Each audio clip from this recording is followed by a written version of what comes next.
I think we should all refresh our memories today and remember history and who has caused the political violence here in Washington, D.C.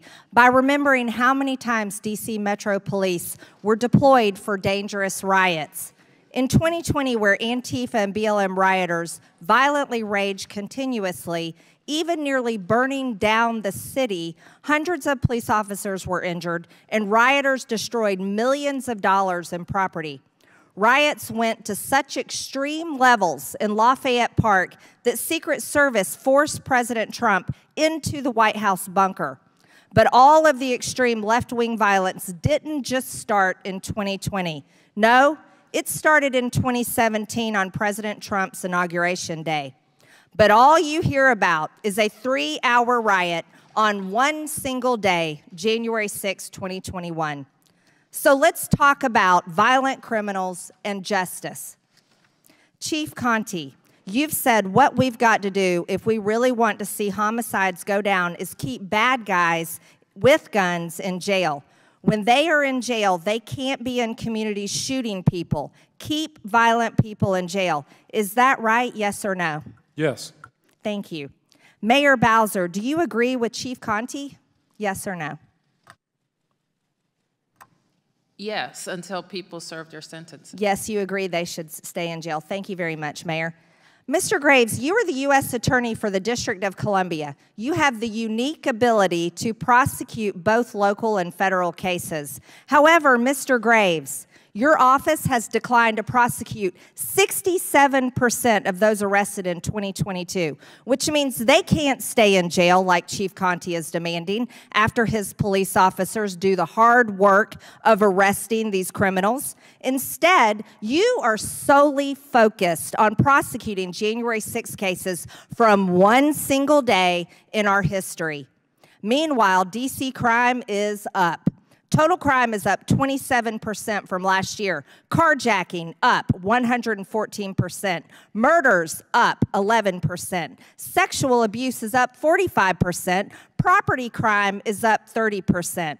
And just yesterday morning, a little innocent 12-year-old girl was shot while sleeping in her own bed by another rampant, violent criminal who has probably been previously arrested and not prosecuted. What do you think a resident in Anacostia is more afraid of? Their child catching a stray bullet on Monday or a grandma walking through the Capitol more than 2 years ago? Mr. Graves, your decision to not prosecute 67% of the crimes in D.C. is absolutely criminal itself. I know I've talked about this before, but I'll talk about it till my face is as blue as my shirt. D.C. conduct by the mayor, by the members of city council, and by the attorney has been nothing short of abysmal. And right here, Marjorie Taylor Greene brings the heat and brings the receipts. It is abysmally embarrassing that our nation's capital cannot be safe, and we can talk about left-wing extremism and right-wing extremism, but I lived through the Summer of Love, and I've lived in every single riot until I moved out of this downtown a couple months ago. I've lived downtown at the epicenter of some of these BLM riots, and I can tell you firsthand how ashamed I am that no one, even the people who punched the Reuters journalist, who tried to burn down the 7-Eleven near me, and several other stores, who went through downtown city center, which is a beautiful shopping area, and knocked out glass and tore things down in a very expensive area, they did not get in trouble at all. Nothing. Nothing happened. It is absurd to me, and it's angry as someone who's lived in D.C. for almost 10 years now, that I had to move because there were literal carjackings and violent criminals running around and homeless people at night trying to bash down the front door of my apartment complex, which I watched happen on several occasions. Right here, right there is exactly why DC is an embarrassing place to live. Mayor Bowser should be ashamed of herself, but the woman has no shame and is going to continue her absolutely dangerous policy with the help of her attorney general over there, who again is absolutely useless.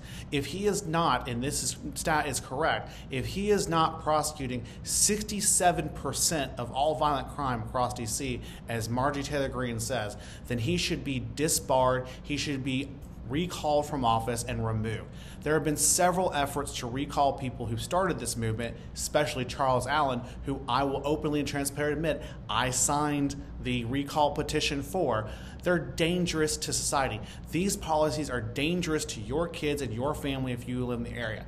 And these are the policies that are causing the massive crime wave to happen in cities across the United States, especially large ones. There, once again, near me was another carjacking and stabbing about 2 weeks ago. It's getting very scary to live here. I don't even want to tell friends and family to come up here anymore, and every time we go to a restaurant to go out to eat, we do it in Virginia now. We don't go downtown at night, and you shouldn't go downtown at night. It's getting very, very dangerous, and Marjorie Taylor Greene has a really good point here.